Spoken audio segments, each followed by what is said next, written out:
Hello, welcome back to my fave fanfics. Here, I post, well, my favorite fanfictions, if that wasn't obvious. I do hope you'll enjoy them as much as I do. Please like and subscribe for more content. Without further ado, let's get started. Welcome my dear faves. This is part 9 of What If Ichigo Lost His Zanpakuto in the World of One Piece. Credit goes to Unseated 4th. Chapter 26. Eternal Nightscape. The island of the Forgotten sat before them on the horizon like an ominous outcropping on a desolate land, reaching up and morphing into the dark sky, making it impossible to tell where its summit lay. A dense shrouding of fog covered much of the expanse and seemed to radiate outwards into the surrounding ocean. Almost without realizing it, Ichigo found himself wishing to go no further. There was something about this island that made him want to stay away, to draw no closer to its ominous shores. But he knew it was necessary in order to reach his goal. Besides, what would Luffy think of such an unadventurous attitude? Speaking of the boisterous captain, he was largely rejuvenated by the prospect of a new island to explore.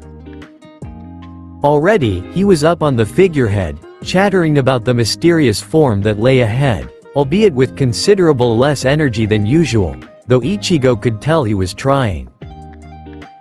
As Chopper had said, the after effects of the sea stone exposure would take a few weeks to entirely fade, and Luffy was still, relatively, in the thick of it. Even so, it was good to see him up and somewhat back to his normal self, despite obviously pushing his boundaries. Ichigo muttered a quick thanks as Sanji came by and handed him a hot cup of soup, and proceeded to take a sip. He appreciated the warm simmer of the liquid down his throat, instantly feeling warmer. It wasn't much, but like all Sanji's recipes, was far better than anything he himself could ever dream of preparing, much less on spur of the moment, as the cook had presently done. In the brief minutes following the sighting of the island, the entire crew had been roused and were preparing to dock. Though even as they sailed closer, Ichigo couldn't make out the entirety of the island. Whilst the full moon illuminated much of the coastline, a cloud of mist settled about the rest of the island's expanse.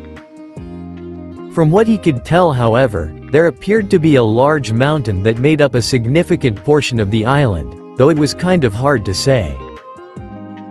A light snow gently wafted from a large cloud somewhere above them, and the moonlight shone through, causing the island to glow somewhat with the layers of white snow piled up on its soil.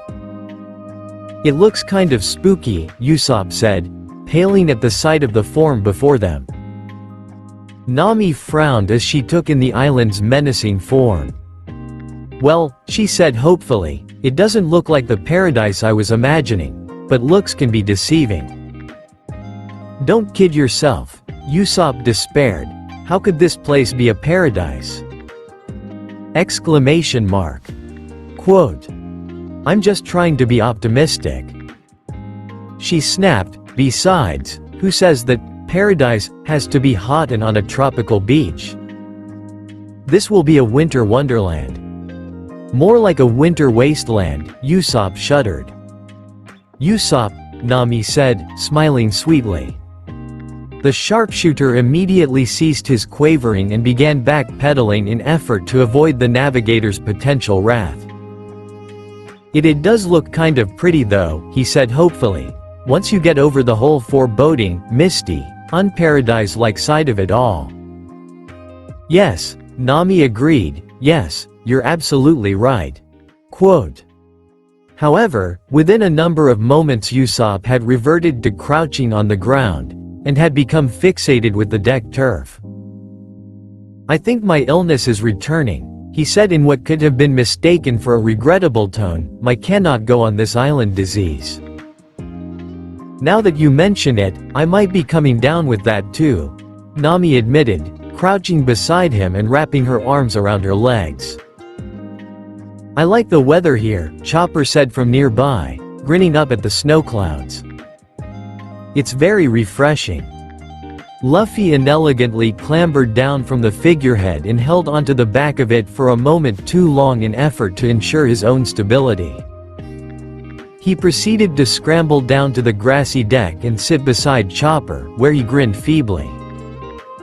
"Looks like an adventure, doesn't it?" Quote. "You never change, Luffy," Nami commented, but smiled as Usopp and Ichigo laughed. "I still don't want to go out there though," Usopp said, his laughter quickly subsiding.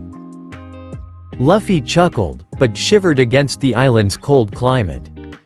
"Put a jacket on."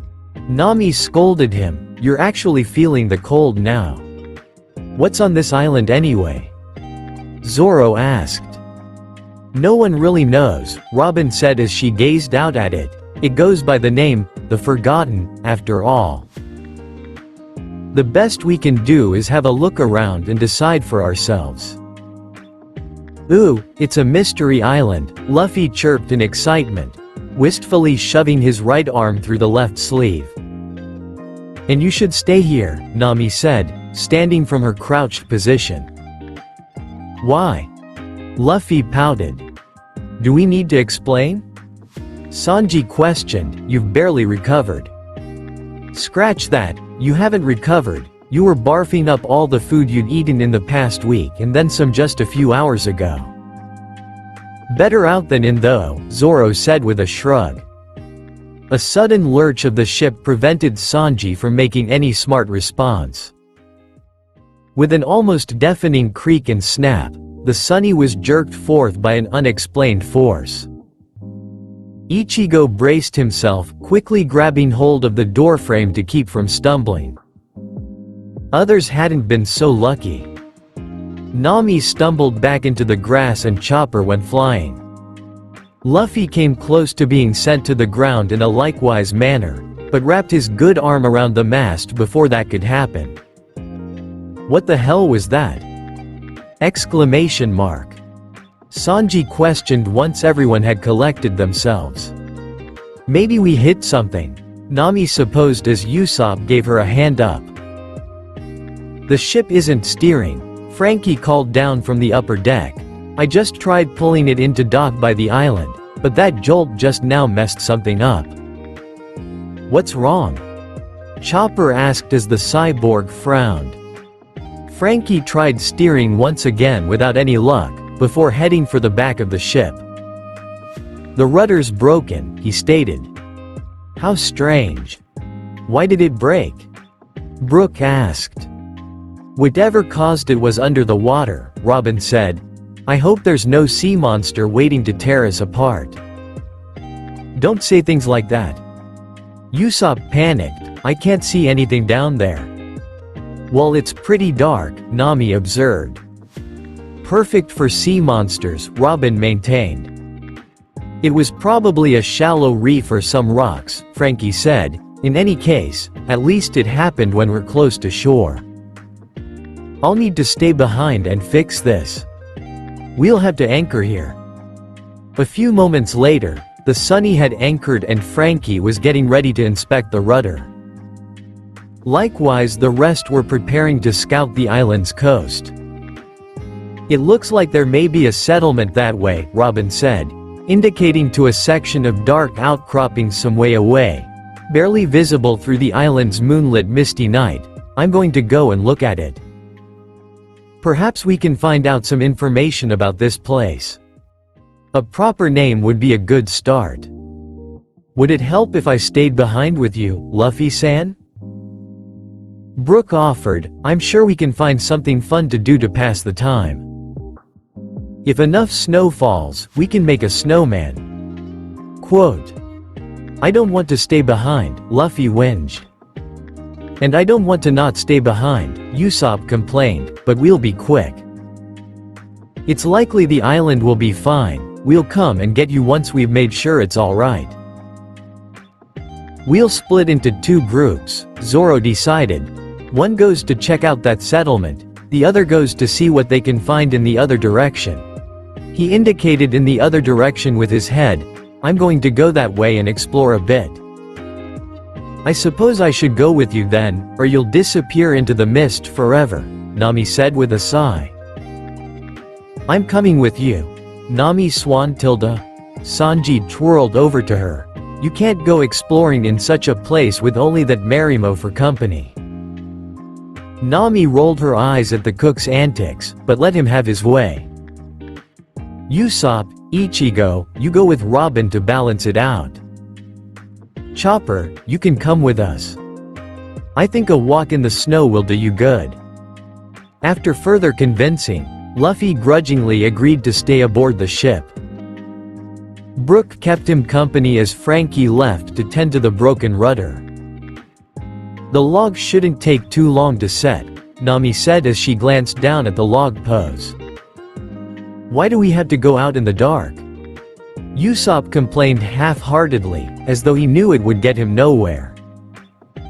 The sun will come up while we're out, Ichigo said. We'll probably be out for a few hours or so. I imagine you'll take longer than us, Zoro said. We're just going to scout down north a bit. It's south, Nami corrected. 2 trips on the Mini Mary later, and both groups had reached the island's shore.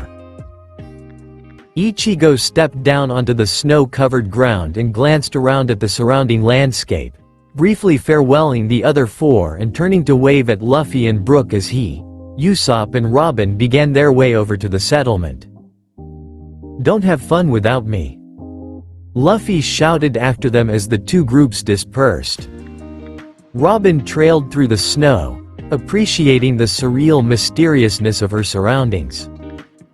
This place was old and untouched. It was bizarre. Ichigo paced not far behind her, his footsteps scuffing against the fine layer of powdery snow beneath him. She wondered what he made of it all, though she'd come to wonder that a lot about him. He wasn't just from a different island, he was from a different world. And Robin herself was not entirely sure what to make of a concept like that. You know, this actually isn't so bad, Usopp said confidently as he marched and led. The odd structure they'd seen from the ship wasn't far off now, and the closer the 3 drew to it, the clearer it became that it was a man-made settlement. What is it? Ichigo asked once they'd finally reached it. Robin's eyes trailed across the ruins, taking in each passing detail. The stones that lay scattered about the area, the crumpled remains of what once may have been a roof over some sort of building. She glanced up and down at a tall beam embedded deep in the earth not far away, and the rickety wooden structure around it. An observatory of some sort. It was likely an outpost, she answered eventually, though it seems as though that main building was destroyed some time ago. Usopp edged his way around the perimeter of the once building, taking in the ruins and stopping every so often to stoop down and clear some of the rubble. That building was probably the house of the lookout, she said, before indicating to the towering beam. They would have had a pretty good view out to sea from up there on a clear day. What happened to all the people who live here? Usopp questioned. I'm not sure, Robin responded. Glancing around the small settlement, we can try to find out. Half an hour passed by, during which time they worked on carefully excavating rubble from the collapsed building, finding the odd artifact from time to time, but nothing of much use. You've been quiet, Ichigo, Robin observed. Is something bothering you? Quote. The young Shinigami looked over to her, before moving another layer of rubble from around him and shifting it to the side. Not particularly, just didn't sleep much, he dismissed. However, the way he reacted to his surroundings didn't get past her observation. The place was affecting him in some way, causing him discomfort. It would be best to get back to the ship once they'd uncovered a little more. Eventually, they managed to unearth a collapsed stone table. The items it held were still mostly intact, though worn with age and exposure to the elements. An array of weapons, crusted with rust, lay strewn across its surface. How long they'd been there, and their purpose for being so close on hand for in the first place, Robin could only guess. Or study the outpost further and come to a likely deduction. "Oi Robin, I found something over here," Usopp said, pulling a flat object out from somewhere under the table of rusted weapons and handing it over to her. Robin took the object and scanned the surface of it. An odd pattern entwined itself in copper across the flat exterior on one side, but was missing on the other. Robin turned the object in her hands, soon realizing she was holding half of a book, which had been split down the spine. Aside from this, however, the pages were amazingly well preserved. Too well. The paper had preserved, whilst the steel of the weapons on the table had turned to rust. "It's a journal," she said, carefully flickering through it, "part of one, at least." "Will it explain anything?" Ichigo asked. "Perhaps," Robin responded. Nami knew she would have been a fool to think that their exploration would be a peaceful one. Shortly after leaving the ship, Zoro and Sanji had begun arguing about something so stupid Nami had already forgotten what it was. By now, the argument had changed course a number of times, and now was about a completely different topic. Furthermore, there hadn't really been much to see so far. Zoro and Sanji were probably arguing out of boredom, if anything. Although they'd stuck mainly to the coastline and hadn't wandered further inland as of yet. Nami wondered how large the island was, but the night and the mist made it hard to tell, even with aid of the moonlight. Beside them, the misty ocean was in plain sight, its icy waters lapping against the rocks and stones of a pebbled outcropping of a beach. It was a whole lot less appealing than what Nami wanted in a seaside, but she'd given up on any beachside relaxation when she'd noticed the cold climate radiating days earlier. On their left, a thick forest lay in wait, gradually curving up into the mountainous form that dominated much of the island's visible landscape. What lay further in? As curious as she was, Nami wasn't sure if she wanted to enter the mysterious woods. Something about this place didn't seem right. And the others could feel it too, she could tell. The way Zoro's good eye would quickly size up their surroundings between hauling insulting names at Sanji. The way the cook would, in turn, reply with such persistence it was almost as though you were using it as a distraction from the uneasy sensation he knew they were all experiencing. Even so, the pair would probably be arguing even given the best of circumstances. Nami sighed and shook her head, convincing herself she was reading too far into it. There was nothing wrong with this island. It was all in her head. She had almost entirely convinced herself that all was sound, when a small hoof tugged at her pant leg. Nami looked down to see Chopper grasping on tight, his eyes fixed on the forest and ears perked up and listening. She knew better than to think it was the other two's pointless bickering was the cause of the little reindeer's sudden uneasiness. "What is it, Chopper?" she breathed, trying to hide any concern. "Nami," Chopper whispered, grasping tighter to her pant leg. "There's something out there." Nami gazed into the trees where Chopper was indicating, eyes trying to filter out the moonlit fog. At first she thought it was nothing, that the little reindeer was simply seeing things in the shadows in the dark. Then she thought that she too was simply seeing those same imagined movements. But as a moment ticked by, she came certain that whatever it was she was seeing in the shadows of the thick trees wasn't just in her mind. "What is that?" she whispered. "A ghost," Chopper gave a default answer. "Well, at least I don't lose most of the blood in my body every time a woman walks past, Nosebleed Kun." What did you say, Seamus? Quote. Shut up. Nami silenced them, there's something out there. Zoro and Sanji stopped their arguing and looked out into the woods, where Nami and Chopper were staring. They waited, for any movement, for any sign of another presence. There was none. There's nothing there, Zoro said after close to a minute. You sure you're not just seeing things? Quote. Of course Nami-san isn't seeing things, you shitty Marimo. Sanji retorted angrily, lashing out at the swordsman once again. Nami let them at it, her attention all the more focused on the space in the trees, where she'd been sure she'd seen something mere moments ago. But nothing was there. She exhaled, though she was not sure if it was in relief or uncertainty. She'd been so sure something was there. Chopper had moved on from the supposed ghost sighting, and instead was concerning himself with something else. This snow, he said, sniffing at it, it's not just snow, there's something else in it. You're right, Nami observed, narrowing her eyes up at the dark clouds and the pale wisp-like flakes that drifted down from them. She reached out and caught one on her finger. It's only a very small amount, but I think there's some ash mixed with this. She looked again up at the sky, to the full moon shining through an otherwise black slate of atmosphere and cloud. Something wasn't right, but it had nothing to do with the ash or snow. Nami? Chopper questioned. Zoro and Sanji again ceased their arguing and looked over. What?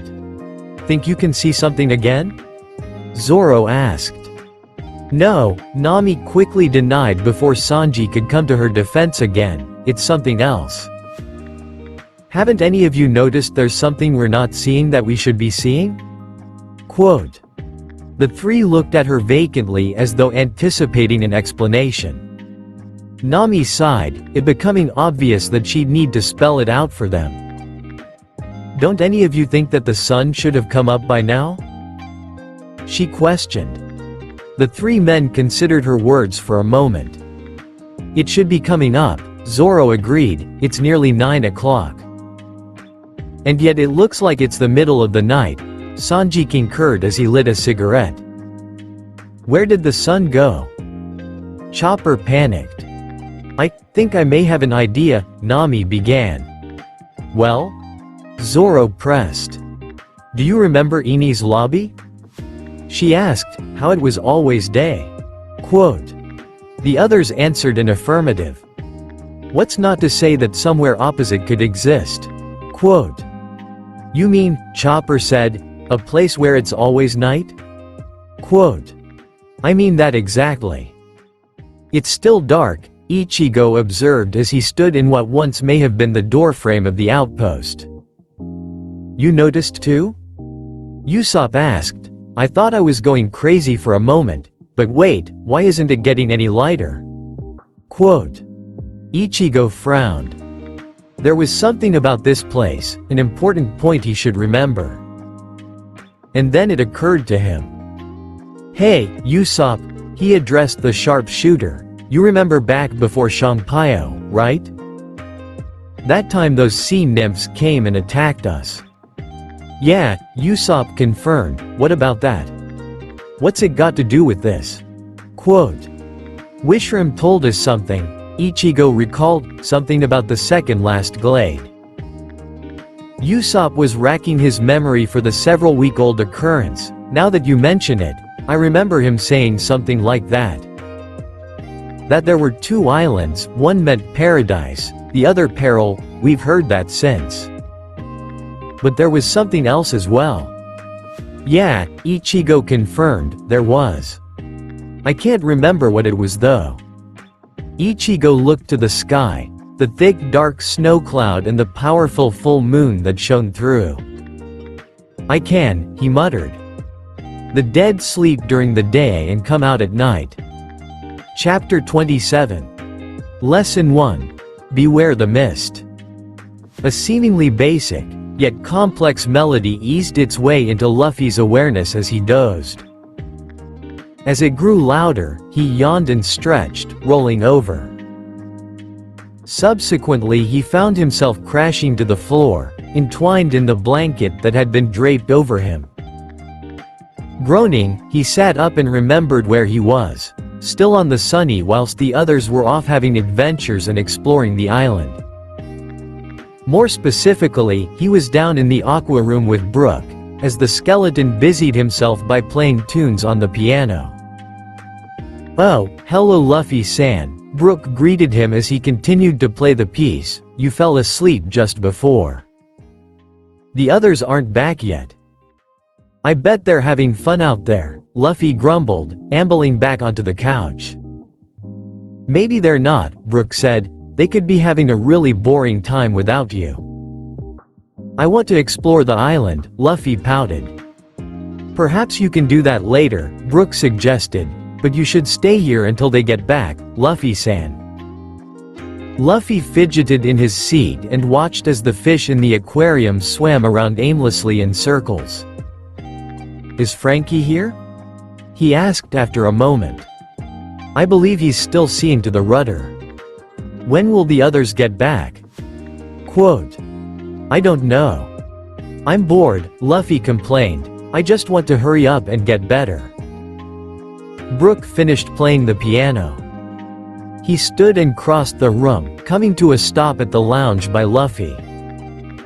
"You had us worried for a bit there, Luffy-san." Luffy frowned and slapped on his hat, which had fallen to the floor along with him. "I know. Sorry. It's nothing to apologize for though, is it?" Brooke inquired. "You don't regret what you did back there, do you?" Quote, "No. Not at all," Luffy replied. The two sat for a little longer, before Brooke spoke up. "I think I've got an idea that will cheer you up." "Exploring the island?" Luffy piped up excitedly. "Not really," Brooke responded, "but it's something that will keep you entertained until the others return." Luffy followed the musician up the stairs and into the kitchen. "Sanji-san left the fridge unlocked," Brooke noted, sliding open the door of the large cooler. "How thoughtful. Let's make something. Let's make Atlantica out of food." Luffy decided, "When we're finished we'll put it in the fridge to eat later. We'll make sure the scraps get used as well. Sanji won't like it if we waste stuff." "What a marvelous idea, Luffy-san," Brooke proclaimed. "We should get started immediately so it will be ready when they return." "We'll build it on this," Luffy said, hefting over a large plank of wood about the size of the tabletop. Brooke helped him place it atop the bench, before the pair explored the cupboards and drawers for miscellaneous objects of use. Once they were satisfied with their gathered materials, they began construction. "We've got to make something big for the dino grounds," Luffy said, "and we should make the dino cafe as well." "Yes, that's right," Brooke agreed. "I think these carrots will make good ships for the ports." "This can be the dino cafe," Luffy said, slapping down half a pineapple. "And this can be Marion." He indicated to the spines along the pineapple's other half, which somewhat resembled the spikes along the Stegosaurus excelpod's spine. "Pascal can be this apricot." "What food don't you like, Luffy-san?" Brooke asked. Luffy took a moment to think. I like most food, but broccoli isn't as good as some of the other things." "Alright," Brooke nodded, putting some of the broccoli aside. "That can be the tenryubito. But we'll also use some as trees." "Yosh. Good idea, Brooke." The door to the galley swung open and Frankie walked in. "Something happened with the rudder," he began. "There's been a what are you two doing?" Quote. Luffy and Brooke wheeled around from where they were busily adding their adjustments to the sculpture. "What's all this?" Frankie asked, indicating to the mess Luffy and Brooke had created. "Frankie," Luffy called over, "we're making Atlantica. Come and check it out." The cyborg crossed the room and took in the sight before him. The model was clumsily constructed and bore no more resemblance to the prehistoric island than a hammer did to a duck. "Well, this is no good," he commented. "Where's the scaffolding? How do you plan on making sure it doesn't fall apart?" Quote. Right on cue, a tower of meat toppled over a herd of cheese dinosaurs. "Oh dear," Brooke exclaimed, "they've been flattened." Quote. "You'll need some of these," Frankie said, pulling a pack of wooden skewers from the assortment of ingredients and materials and proceeding to fix the collapsed meat tower. "See? If you want to build upwards, you need super foundations. They need to be strong. If you don't have that, the entire thing will collapse with any sudden movement." Luffy and Brooke oohed as the shipwright demonstrated the skewer's effectiveness. "You've given it some backbone," Brooke remarked. "Nice move, Frankie-san. What you need now is something to connect it all." "Hey Luffy, are there any more skewers?" "Brooke, we'll need the grater for this." "Yes, sir."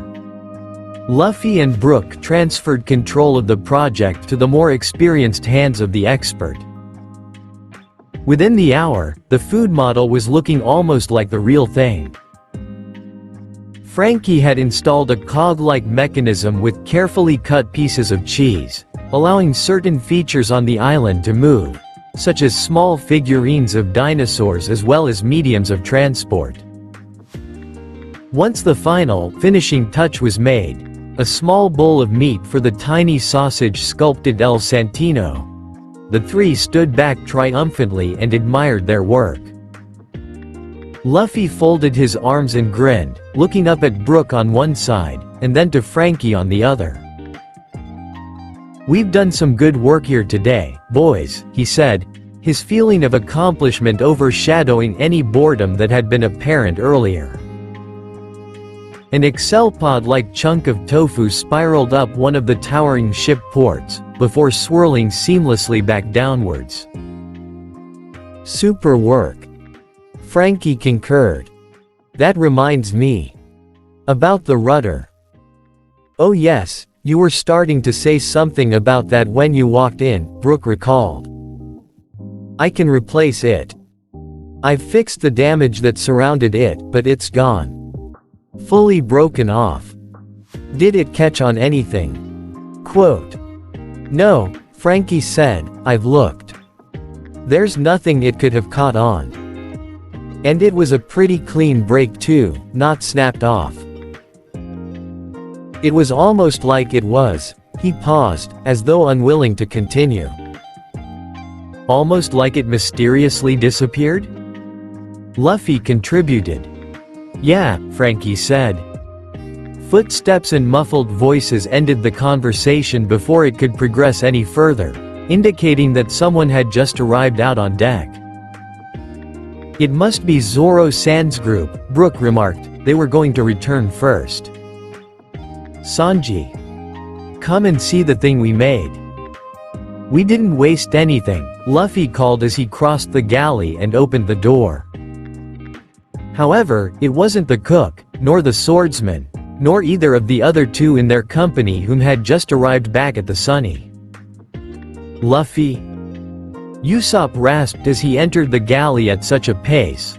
Luffy was forced back in along with him. "It's cold out there. And it's still night." Quote. Robin and Ichigo followed not far behind, also keen to reach the warmth of the indoors. They unloaded their coats, pausing for a moment to take in the recent construction, before resuming their intended activities. "Aren't the others back yet?" Frankie asked. "When we noticed the Mini Mary was still there, we were wondering," Robin said. "I hope they haven't frozen and smashed into a million pieces." "Zoro and Sanji are among them. They'll be fine," Usopp said flatly. "Together they're scarier than anything that could be on this island. If anything, Zoro got them lost." As Frankie filled the new arrivals in about the rudder issue, Luffy went outside with Brook. Usopp was right, it was cold. And still dark. However, the full moon shone with such intensity its light was visible even amongst the thick clouds. Luffy padded out over the fine layer of snow. Frankie had already cleared it once, and looked over to the shape of the island. There looked to be a large mountain that made up its majority. Already, the mist had grown thicker than it had been earlier. It would be difficult to see Zoro's group unless they were close. Luffy-san, Brook addressed him, snapping him out of his thoughts. Let's go inside with the others. It's cold and I think I am getting goosebumps, even though I don't have skin, yo-ho-ho. Quote. Yosh, he agreed and together the two returned indoors. Robin settled in the aqua room and carefully opened the journal, choosing to read it from the start. Despite still being intact, the pages were yellowing and crusted. Nonetheless, Robin didn't have trouble making out the words.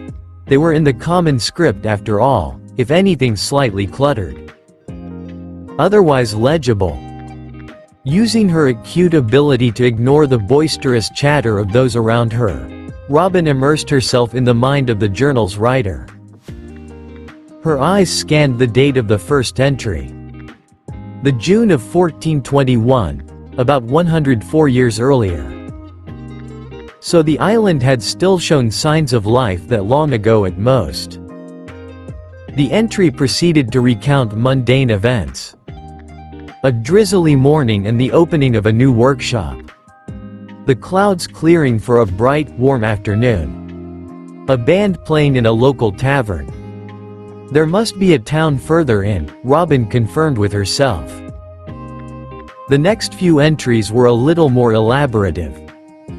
An island-wide announcement for longer mining hours in hopes to further the town's exports. An invoice spreading throughout the island offering more jobs in the mines. Erebus, Robin breathed the name that had been written to encompass the entire island. Have you found anything yet? Usopp asked. The name of the mountain is Dusumet, Robin responded, but the island itself is Erebus. Seems like it used to be some sort of mining community. This is the journal of someone who worked in the mines. Aside from that, not much has been revealed. She quickly scanned the next entry. He just seems to be talking about his daily life. Judging by the boys' reactions, it seemed as though they'd lost the small amount of interest they'd had. Robin further immersed herself in the journal as Brook began to give some of the others a piano lesson of sorts. Robin frowned as the journal continued to recount monotonous events. Surely something had to have happened. If the outpost was any testament to the rest of the island, there had to be some reason why things were a lot different now from the warm, sunny days she'd been reading about for the past 15 minutes. However, it wasn't much longer before things took a turn. The tone of the journal was beginning to change. Something was developing. The mining industry has erupted over the past month. Already, we've found 4 rare minerals and discovered 1. To our knowledge, this new mineral hasn't yet been found on other islands. Its properties are mysterious and intriguing. The first sample is still undergoing tests at the lab, and it is believed that there is much more trapped deep within the mountain. One of the village elders is against this move, however. Apparently when he was young, he was told stories about evil things dwelling beneath the mountain. It's him against the rest of us though. Everyone knows those are just old stories made to scare children into behaving well. We'll be going deeper tomorrow. Robin read on to further entries. The primary mining expedition reached a record today. We have now drilled far deeper into the mountain than ever before. They've gone so deep that they've found a passage of ancient catacombs far beneath the ground, below even the depths of the seabed up to 5 miles out at sea. It is likely we will be able to discover far rarer substances in these mysterious and ancient tunnels. The entry that followed was brief and puzzling. The scroll looked as though it had been done in a rush and Robin had to read over it a few times to make out the full meaning. Disaster has struck. We were foolish and drilled too deep into the catacombs. The backworlds turned against us and the entire primary mining party were killed. We've been able to retrieve hardly any of the bodies. This is a great and terrible loss for Erebus. What happened? Robin wondered. The journal wasn't very clear on the details. She quickly flicked to the next entry. The 11th of October 1421. Robin almost did a double take. So far, the writer had been updating at least once every second day. This had been an almost 3-week jump since the one before. As she read through the entry, a foreboding aura seemed to grow, radiating from the old, crusty pages and manifesting in the form of the island that they sat in the shores of. Summer is meant to be coming upon us, and yet instead of growing warmer and longer, the days are becoming shorter. The sun and the warmth it holds are slowly leaving us. Ever since the incident in the mines, things have been turning for the worst. The fires will not quench, and we can't mine the way we used to. A fog is coming down over Dussumet and it's spreading all across Erebus. It brings an unexplainable chill of another world. And though we may try, we can't come up with a logical explanation as to why this phenomena is occurring. Robin felt cold. Although it was warm in the ship, the journal brought through its words the uncanny anxiety felt by its writer. She shook the feeling aside and continued to read the entry. All our pleas to the government and navy are going ignored. No one is coming here. It is as though they have forgotten us, just as the sun has. Furthermore, any attempts to leave the island are unsuccessful. Are we doomed to die on this forsaken island? However, I will not let the situation get to me. I will not lose hope just yet. Not while there are still people living here in Erebus, not while we still have a chance.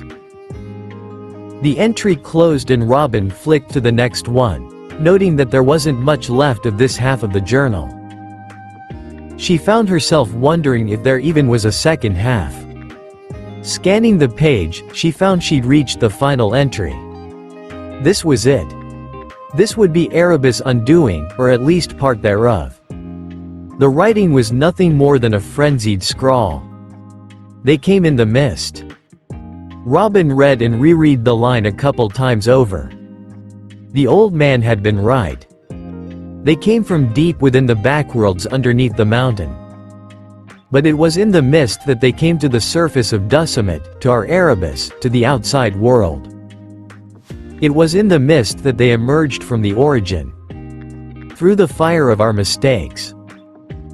Robin wasn't sure of what the origin nor the backworlds the writer kept mentioning were, but from what she could gather they were realms deeply feared by the island's occupants.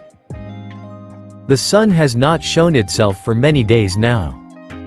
In this nightscape, these abominations thrive. They feed of the living and off all good they cross paths with.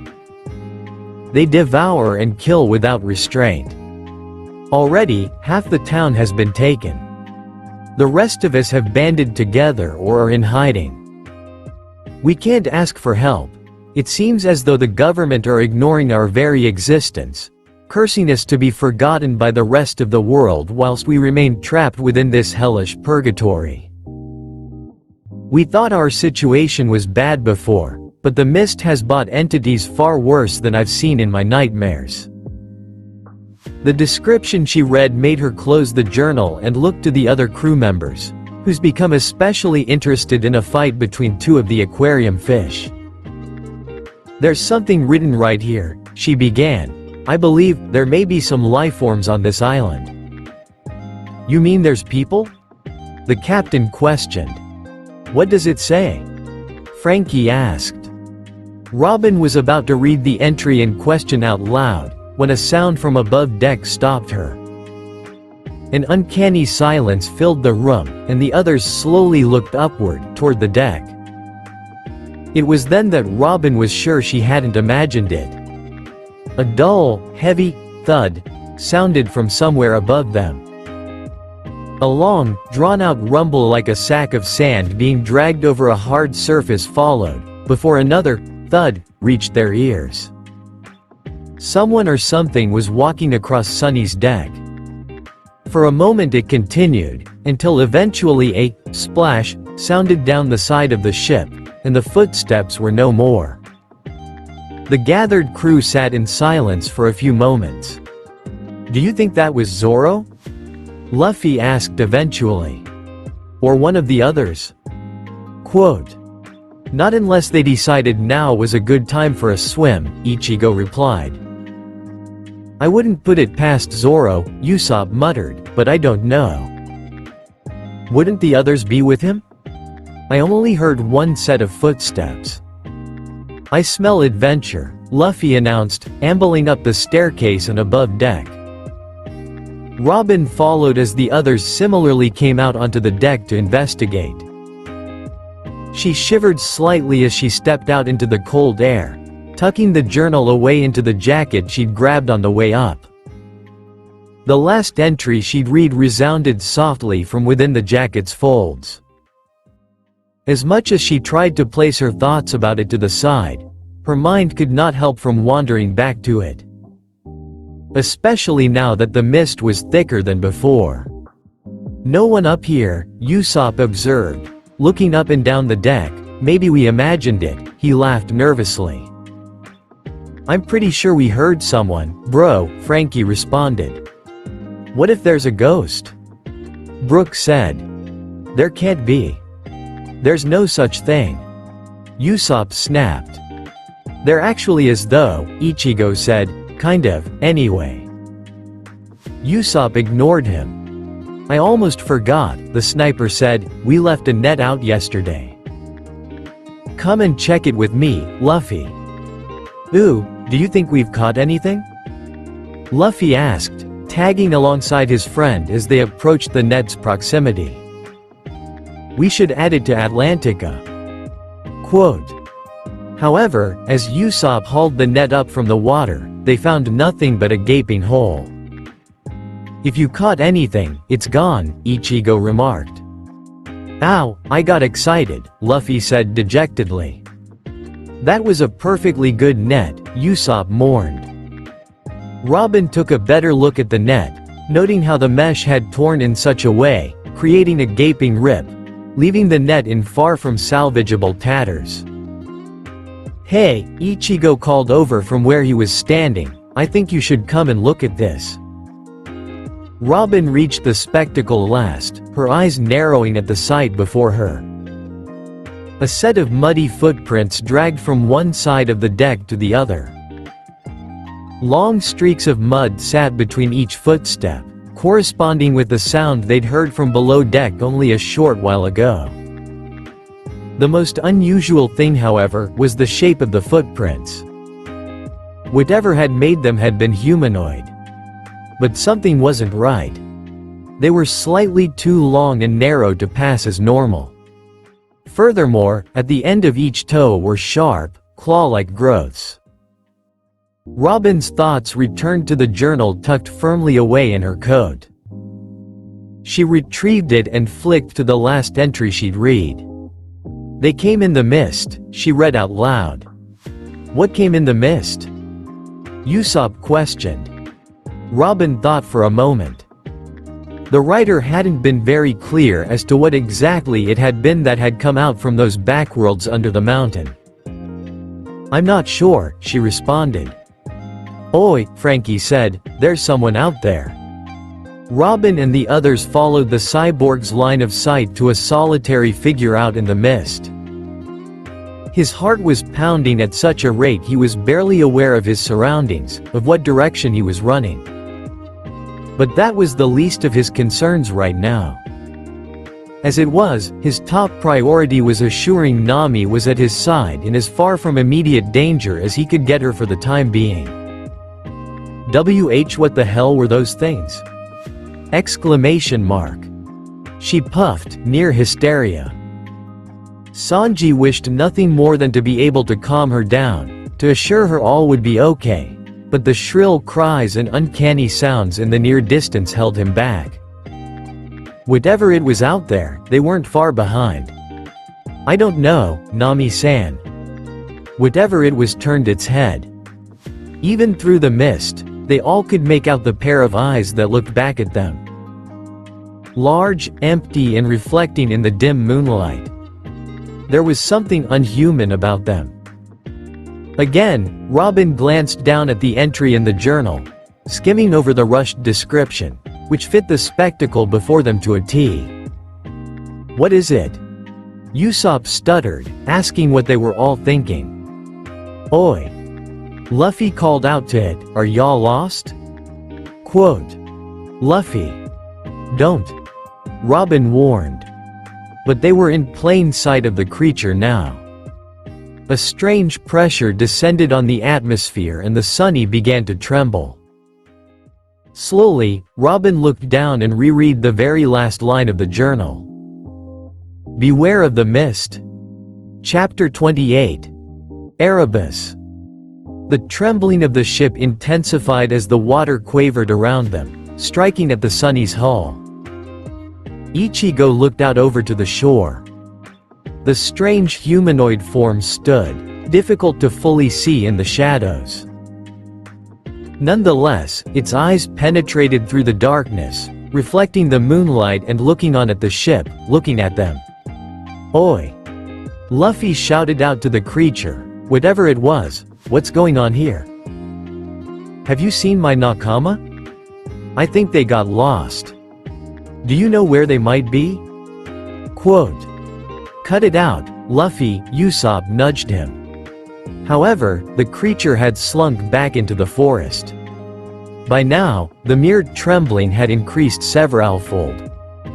Large waves began crashing over the side of the Sunny and drenching the deck. What's with all these waves?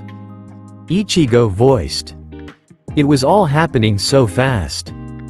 Whatever was going on with the water had turned the creature away. Evidently, something was happening beneath the boat. The Sunny bobbed and bounced a few times, as a heavy wind picked up. With a startling jolt of water pressure, the entire ship blasted high into the air. The fury of the rushing wind was enough to momentarily null the usual effects of gravity, as the ship's occupants came unstuck from its surface. It was like a cyclone, scattering its captives about its vortex, threatening to spit them off in different directions at any given moment. Before anyone could react, the Sunny was deposited far below them, sailing through the air to meet the island's snowy surface somewhere beneath. Now it was just the 6 of them, airborne in the island's atmosphere as they spiraled about in the unpredictable pattern of wind. Ichigo was reminded of his and his friend's first entry into the Seireitii. As such, he knew that if nothing was done, they'd all be scattered separately throughout the island. Wanting to avoid this, Ichigo grabbed the only person within his reach, which happened to be Luffy. The captain understood their situation, wanting to become split up no more than Ichigo did.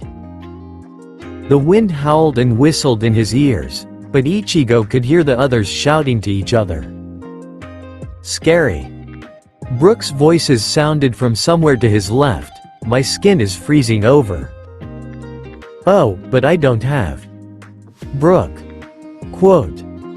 The musician's remark had been cut short when the cyclone of wind had spurted him out, just as it had done with the Sunny. Though Ichigo was past the point of wondering why the skeleton was joking at a time like this. Luffy looked out for his remaining crew members, all of who were too far for a normal person to grasp. Usopp. He shouted over to his next nearest friend, circulating a few meters above. The sniper strained against the jet stream like wind, reaching an arm out toward his captain. Luffy desperately tried stretching, but his arm only made it halfway before it was involuntarily snapped back with a hiss of pain. The sea stone had yet to fully leave his system, after all. The violent air current twisted in one last time, before seemingly losing interest in its victims. Ichigo held onto Luffy as they were spiraled out of the vortex and down toward the island below. Zoro stepped through the snow, the small form he held in his arms not hindering him any. He glanced back the way he'd come, the way he figured he'd come, at least, before continuing forward, to an unknown destination. They'd been ambushed. Zoro recalled the incident. He'd been arguing with Sanji while Nami and Chopper had gotten anxious about their surroundings. It was to be expected actually, in a place like this. Nami and Chopper were just getting spooked over nothing. Or so he'd thought. Chopper had been the first to pick up on it. The reindeer's ears had perked up as his eyes shot to a dark space within the woods, searching for something Zoro had thought to be only in his head. He was on the verge of telling Chopper to chill out a little when they'd attacked. There had been about 10 of them. Weird, otherworldly things Zoro had never seen the likes of. Their skin was like dried, tarry asphalt, others a chalky gray color. They stood at his height and taller, worn remnants of rags hanging from their tawny yet muscular frames. Zoro managed to glance into the empty, white eyes of one as he brandished his swords to take it down, its mouth opening to reveal a set of barbed teeth whilst an unearthly, shrill cry escaped from deep within its throat. He took down 2 more of them whilst Sanji dealt with another pair. They were fast. Chopper and Nami did their parts to combat the sudden assault as well, despite the obvious alarm over the sudden ambush. Zoro could hardly blame them. What the hell were these things? That didn't matter though, he guessed. What mattered at the moment was getting rid of them. Questions could be asked later. However, more were coming. Beastly growls and cries that caused the hair on the back of Zoro's neck to stick up sounded from deeper within the woods, before the outlines of others appeared. But Zoro had no intention of running. Suddenly, a nearby crevice in the ground had caught alight. Zoro sensed the explosion coming half a second before the blast shuddered the earth beneath them. A few of the creatures staggered and scattered, having not prepared for a blast at such a close range. But others were prepared.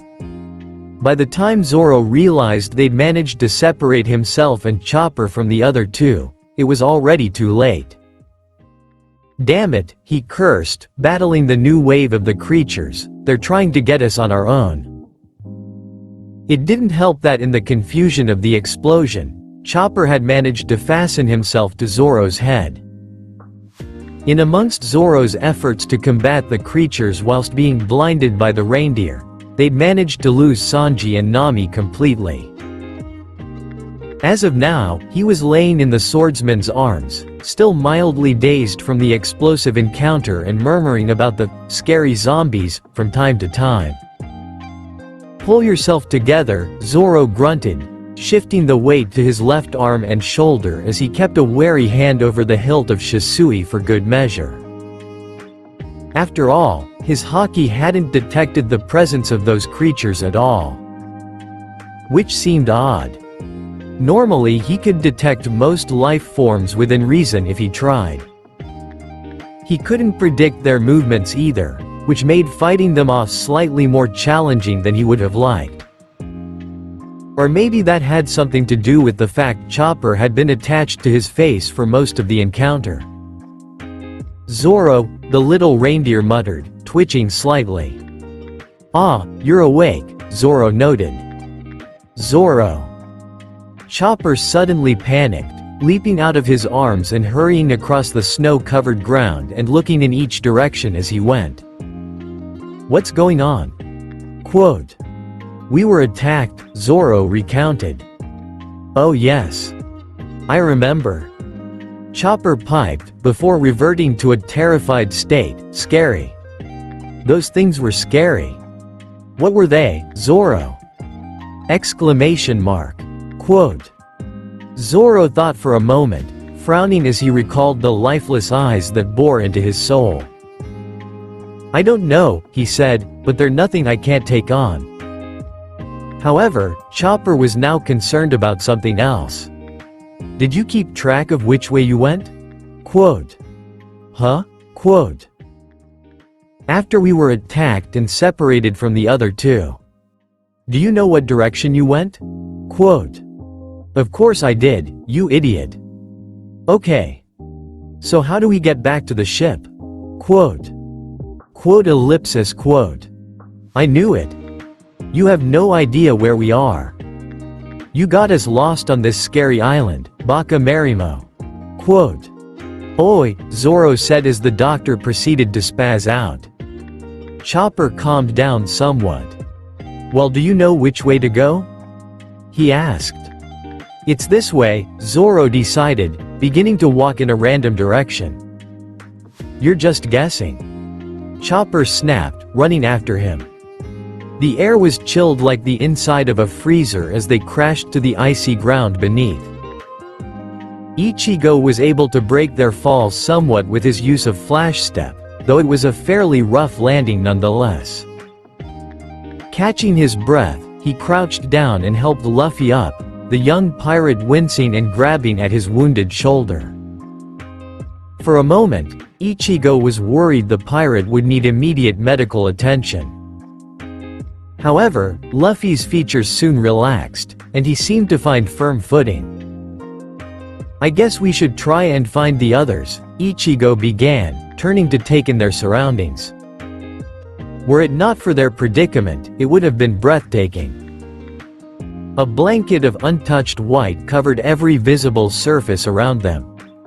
Ichigo couldn't remember the last time he'd seen snow this abundant. There's been a particularly heavy snowfall in Karakura a few years prior, but it still fell somewhat short of this. They stood in what seemed to be a moderate clearing surrounded by dense, snow-covered trees.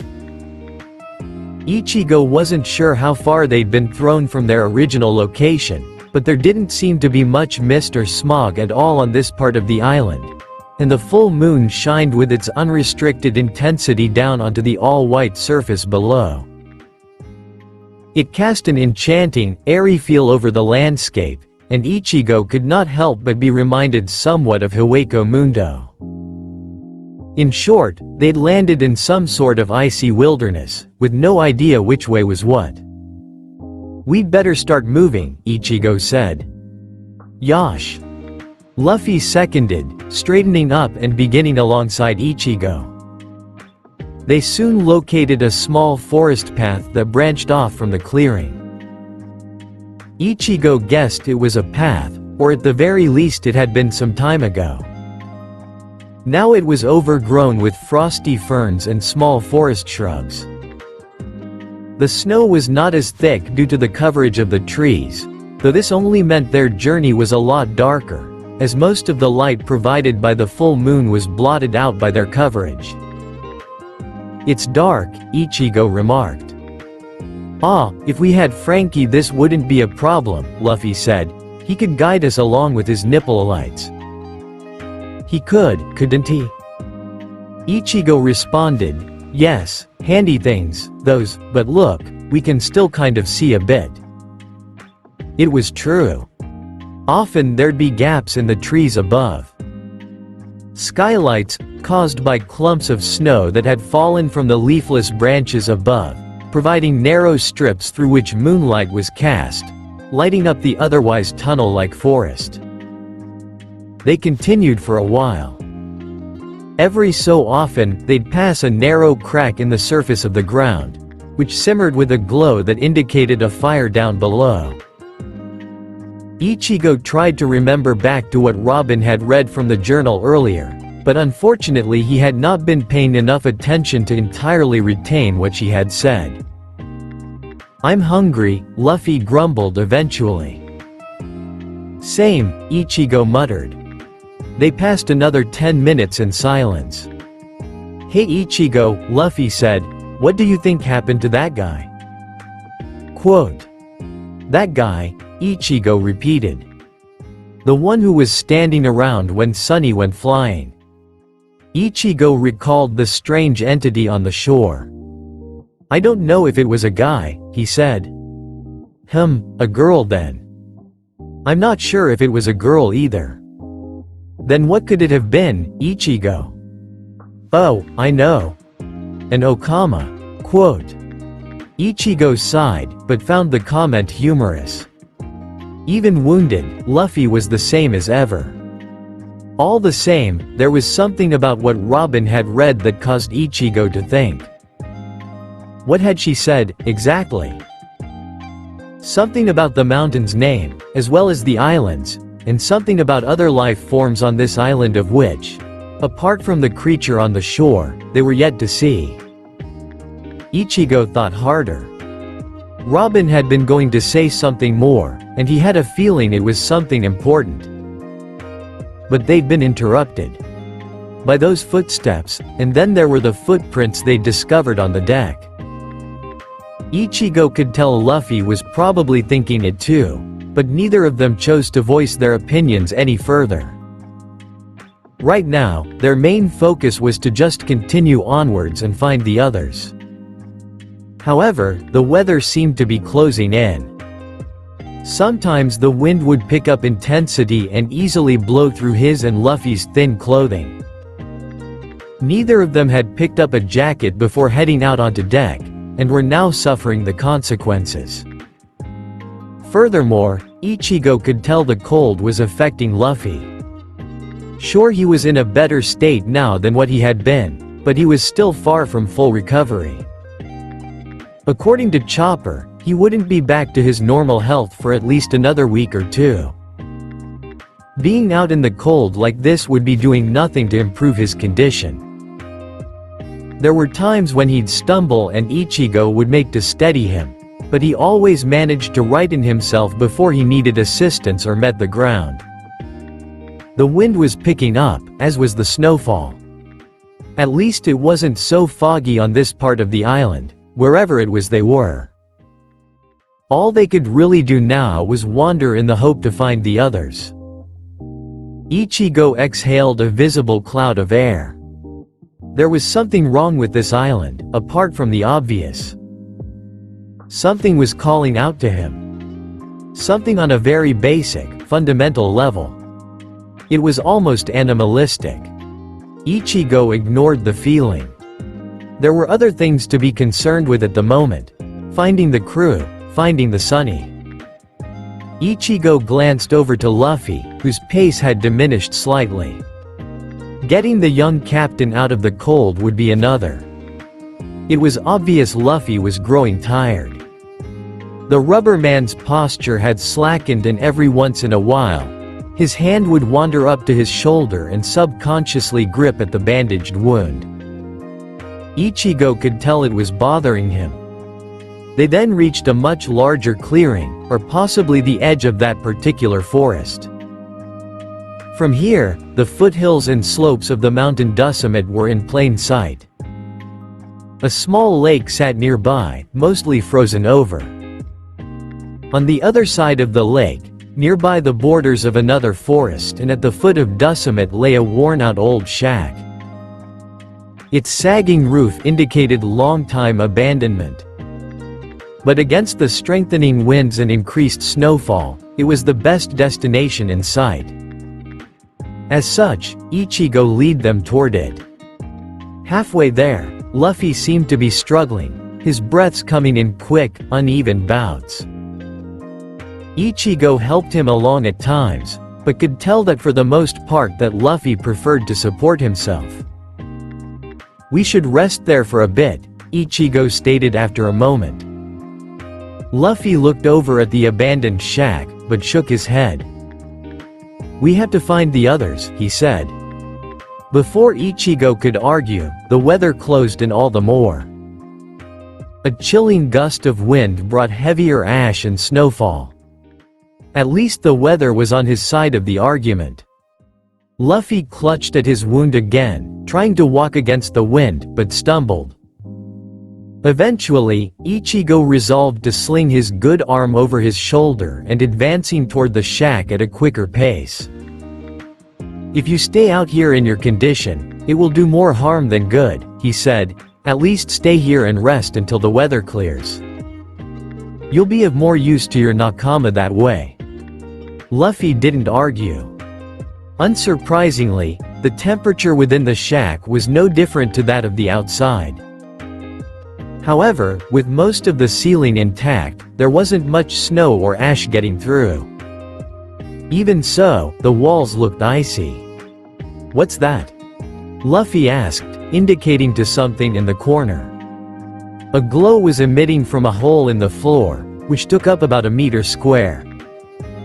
Ichigo frowned in confusion.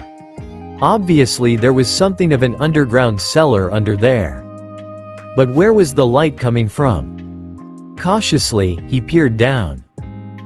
There were numerous cracks and crevices in the ground down below, not unlike those in the forest, mostly on the further side of the room. The ground was stable and the air was substantially warmer due to the underground flames. Fresh air from the open hatch above continued to circulate. A cellar. "It's a lot warmer down there," Ichigo commented, as he climbed down. Once his feet had firmly met the warmer ground, he helped Luffy down, careful not to disturb any of the bandaged area around his shoulder. Together, the two took a spot against the wall to sit and rest until the snowfall outside, which sounded to be quickly becoming a blizzard, eased off. Now wasn't the time to ponder why the underground was burning. This was ideal. Ichigo stared at the earthy ceiling, hoping the others were presently doing as well as they were, given the circumstances. He shifted slightly to accommodate Luffy, who had already dozed off beside him, his head resting against his shoulder. Right now, the warmth of the fire was welcomed. Robin wandered along the soft ground, keeping in step with Frankie as the pair wordlessly made their way along an old road. It had been rather convenient actually, the whole getting separated and losing Sunny thing aside. She had happened to land in a small field nearby the remnants of a moderately large town. On her way over to said town, she'd conveniently crossed paths with Frankie, and they'd continued onwards together. Many of the buildings were still very much intact. Robin hoped that by exploring a few of them, she might gain clearer insight to the troubles of Erebus. Already, they'd found some things. Some of the buildings had been completely pillaged, whereas others remained relatively untouched. A few even appeared to be split in two, with deep, narrow caverns plunging down into a fiery underworld. It was likely some sort of seismic blast or explosion in the seabed beneath the water that had sent the Sunny into the sky. Given the fact Robin had noticed a number of these caverns illuminating certain parts of the ground, however few and far between. If someone were to fall into them, they would no doubt be burned to a crisp. Though they made her think back to the journal entry. Over 100 years ago, this island had hosted some sort of mining industry. From what she gathered, there had been some sort of accident. Something about drilling too deep into the mountain and igniting something. Whatever that something was evidentially still hadn't burnt out, even after all this time. Beneath Erebus' wintry surface, an ancient blaze continued to burn, causing ash to fall with the snow. She thought briefly about how the others were doing. Ichigo and Luffy were together, she knew that much. Usopp and Brook were likely on their own. Robin felt bad for them. The pair weren't overly fond of these kinds of places. Nonetheless, they'd have to cope for the time being. Until they met up with some of their other nakama, at least. She thought of the journal still tucked away in her coat, and then of her nakama. Hopefully they wouldn't be meeting anyone else. Where do you think it came from? Frankie asked. Robin looked up at him. It was obvious he was talking about the odd creature they'd seen earlier, just before the sunny had taken off. There's a little bit of an explanation in the journal, she said, but it's not very clear. She'd only found half the journal after all. There was no knowing whether or not the other half even existed. Maybe now that we're here, I should reread some parts, she said, it might make some more sense. Look for anything that might help us out, Frankie instructed. The sooner we find the Sunny and the others, the better. He looked about the town, but if we can find information that might help us around here, then we should stay a little longer. Robin agreed and glanced up at the buildings that loomed in the dark sky. Some of them were quite tall. Her mind ticked over the things she had read so far. Perhaps she could find more material in one of these buildings. She was about to voice these thoughts to Frankie, when something stopped her. There was a howling in the air. Something was coming. A gale-force wind tunneled through the narrow town road. Robin shielded her eye with the palm of her hand and squinted against the now furiously falling snowflakes.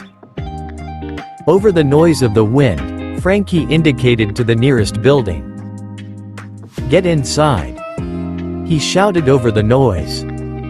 A winter storm was closing in. Given their circumstances, their best option would be to simply sit and wait it out. But as she quietly sat by Frankie in a long empty room, she realized that there was something more than wind, snow and ash in the sudden raging storm outside. There were the harsh shapes of icy, coiled bodies.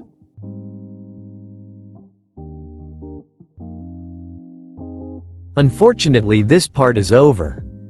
I hope you enjoyed it. My apologies for all those quotes. Please have a good morning, afternoon, evening or night. See you next time, faves.